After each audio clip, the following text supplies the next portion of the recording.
പിണറായിയെ തേച്ചൊട്ടിച്ച് ശോഭാ സുരേന്ദ്രന്റെ കിടിലം പ്രസംഗം. ഇനി കേരളത്തിൽ വിൽക്കാനുള്ളത് ജനങ്ങളുടെ കിഡ്നി മാത്രമാണ്. സ്വന്തം കുടുംബത്തിനും സ്വന്തം പാർട്ടിക്കും വേണ്ടി കേരളത്തെ ഒറ്റുകൊടുക്കുന്ന, കേരളത്തെ കടക്കണിയിലാക്കുന്ന, കേരളത്തെ എഴുതി വിൽക്കുന്ന പിണറായിയെ വലിച്ചു കീറിയുള്ള ശോഭാ സുരേന്ദ്രന്റെ കിടിലം പ്രസംഗം. കടമെല്ലാ സ്ഥലത്തു നിന്നും വാങ്ങിക്കഴിഞ്ഞു. ഇനി ബാക്കി ആകെ ഇപ്പോൾ വിൽക്കാനുള്ളത് ജനങ്ങളുടെ കിഡ്നി മാത്രമാണ് എന്നുള്ള അവസ്ഥയിലൂടെയാണ് കേരള സംസ്ഥാനം മുന്നോട്ട് പോയിക്കൊണ്ടിരിക്കുന്നത്.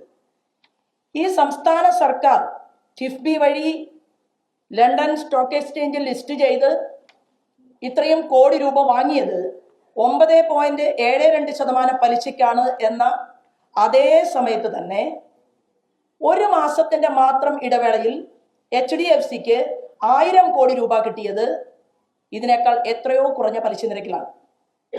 അപ്പോൾ 9.72% കേരള മുഖ്യമന്ത്രിക്ക് ലോൺ കൊടുക്കുകയും അതേസമയം 1.5% കുറവിൽ 1000 കോടി രൂപ HDFC കമ്പനിക്ക് മാത്രമല്ല ഇന്ത്യയിലെ വിവിധ കമ്പനികൾ ലോൺ എടുക്കുകയും ചെയ്യുമ്പോൾ പുറത്തു വരുന്ന കണക്ക് പ്രകാരം 7.2%-നും 8.2%-നും ഇടയിൽ പലർക്കും പണം അവിടെ നിന്ന് പലിശയ്ക്ക് കിട്ടിയപ്പോൾ നമുക്ക് മാത്രം കിഫ്ബിക്ക് 9.72%-ന് എങ്ങനെയാണ് പലിശ വന്നത്?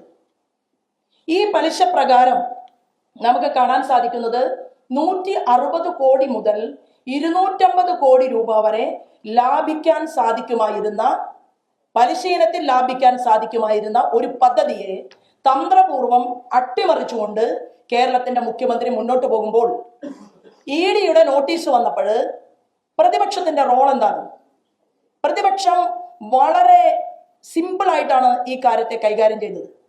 അവർ പറയുന്നത് ഇത് ഒരു ഇലക്ഷൻ സ്റ്റണ്ടാണ് എന്നുള്ള മാർക്സിസ്റ്റ് പാർട്ടിയുടെ അഭിപ്രായത്തോട് ചേർന്ന് നിന്നുകൊണ്ട് എന്തുകൊണ്ട് പ്രതിപക്ഷം ഇവിടെ പ്രതികരിക്കുന്നു? ഇത് ഭാരതീയ ജനതാ പാർട്ടി പൊതുസമൂഹത്തിന് മുന്നിൽ വയ്ക്കുകയാണ്. കാരണം ഒരു സംസ്ഥാനത്തിന്റെ ഗവൺമെന്റ് ആ സംസ്ഥാനത്തിന്റെ വിവിധ മേഖലകളെ വളർത്താതെ വിദേശ നിക്ഷേപവും ഫോറിൻ ഇൻവെസ്റ്റ്മെന്റും കേരളത്തിൽ കൊണ്ടുവരാൻ വേണ്ടി നിരവധി മേളകൾ നടത്തിയിട്ടുള്ള ഒരു ഗവൺമെന്റ് ഒരു മേഖലയിലും മുന്നോട്ട് പോകാൻ സാധിക്കാതെ കൂപ്പുകുത്തിക്കൊണ്ടിരിക്കുന്ന സമയത്ത് ഈ ഗവൺമെന്റിന്റെ തെറ്റുകൾ ചൂണ്ടിക്കാണിച്ച് ഇത്ര കണ്ട് ഈ ഗവൺമെന്റ് കേരളത്തിൽ ഭരിക്കാൻ അറിയാതെ മുന്നോട്ട് പോകുന്നു എന്ന് പറയേണ്ടതിന് പകരം ദേശീയ ഏജൻസിയെ ആക്ഷേപിക്കുന്ന, അധിക്ഷേപിക്കുന്ന രീതിയിൽ പ്രതിപക്ഷത്തിന്റെ വ്യവഹാരം കേരളത്തിൽ കാണുമ്പോൾ ഒരു കാര്യം മനസ്സിലായി.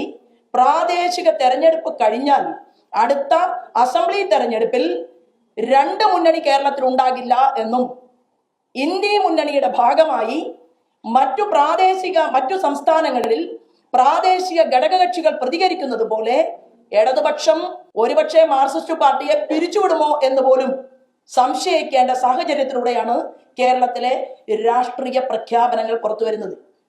സിനിമയിലൊരു പാട്ടുണ്ട്, അമ്മായി എപ്പോഴും അപ്പം ചുടുന്നത് മരുമോന് വേണ്ടിയിട്ടാണ്. അമ്മായി ചുട്ടത് മരുമോനുക്ക്, ഇപ്പോ അച്ഛൻ ചുടുന്നത് മരുമോനുക്ക്. കേരളത്തിന്റെ മുഖ്യമന്ത്രി അച്ഛൻ പിണറായി വിജയൻ മിസ്റ്റർ റിയാസിന് വേണ്ടി വിദേശ യാത്രകൾ നടത്തി അപ്പം ചുട്ടുകൊണ്ടേയിരിക്കുകയാണ്. കാരണം ഈ കടമെടുത്ത പണം കേരള ഗവൺമെന്റ് പറയുന്നത് ഈ പണത്തിൽ ബഹുഭൂരിപക്ഷവും ചിലവഴിച്ചിട്ടുള്ളത് റോഡ് പണിയാൻ വേണ്ടിയിട്ടാണ് എന്നാണ് പറയുന്നത്. അപ്പൊ കേരളത്തിന്റെ ബഹുമാനപ്പെട്ട മുഖ്യമന്ത്രിയോട് ഞങ്ങൾക്ക് ചോദിക്കാനുള്ളത്, കേരളത്തിൽ കാണുന്ന തലങ്ങും വിലങ്ങുമുള്ള വലിയ റോഡുകൾ കേരളത്തിലേക്ക് കേന്ദ്രം നൽകുമ്പോൾ ഈ കിഫ്ബി വഴി എടുത്ത കോടിക്കണക്കിന് രൂപ ഏത് മേഖലയിലാണ് വിനിയോഗിച്ചത്, ഏത് വകുപ്പിലാണ് വിനിയോഗിച്ചിട്ടുള്ളത് എന്നതിനെ കുറിച്ച് കൃത്യമായി അടിയന്തരമായി ഒരു ധവളപത്രം പുറപ്പെടുവിക്കാൻ കേരളത്തിന്റെ മുഖ്യമന്ത്രി തയ്യാറാകണം എന്ന് ഭാരതീയ ജനതാ പാർട്ടി ആവശ്യപ്പെടുകയാണ്.